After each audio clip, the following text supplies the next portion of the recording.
বিশেষভাৱে আমাৰ B.ed degree যেটো এটা খুব প্ৰয়োজনীয় ডিগ্ৰী আমাৰ বহু সংখ্যক কৰ্মৰত ইন সাৰ্ভিস শিক্ষকৰ B.ed ডিগ্ৰী তেওঁলোকৰ নাই আৰু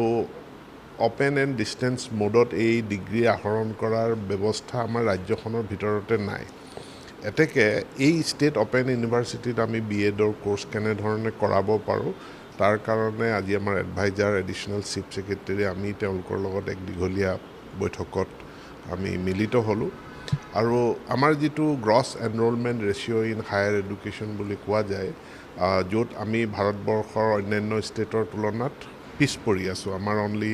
17% হে আমি এচিভ কৰিব পাৰিছো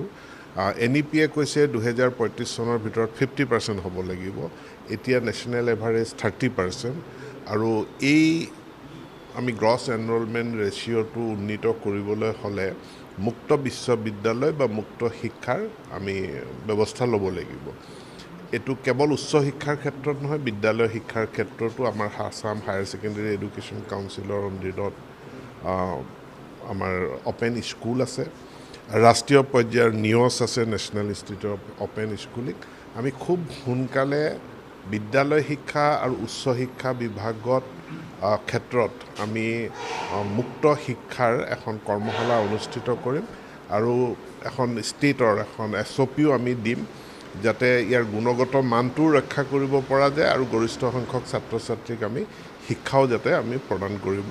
পাৰো সেই লক্ষ্য লৈ পেলাই আজি আলোচনাখিনি কৰিম B.edৰ কাৰণে আমাক পাৰমিশন লাগিব national council of teacher education NCTE তাৰ আগতে আমি কেইটামান শৰ্ত পূৰণ কৰিব লাগিব তেওঁলোকৰ পাৰমিশন লাভৰ কাৰণে আৰু মাননীয় মুখ্যমন্ত্ৰীয়ে নিজে কেন্দ্ৰীয় শিক্ষা মন্ত্ৰীৰ লগত কথা পাতিছে গতিকে মই আশাবাদী বিশ্ববিদ্যালয়খনৰ যিখিনি নাটনি আছে সেইখিনি আমি খুব সোনকালে পূৰণ কৰি দিম যাতে বিশ্ববিদ্যালয়খনে NCTEত আবেদন কৰিব পাৰে আৰু মই ভাবো NCTE যেহেতু আমাৰ অসমত এখনো ওপেন কলেজ নাই য'ত B.ed ডিগ্ৰী কৰিব পাৰে গতিকে কৃষ্ণকান্ত সন্দিগৈত সেই ব্যৱস্থাটো ভাৰত চৰকাৰ অনুমোদন জনাব বুলি মই আশাবাদী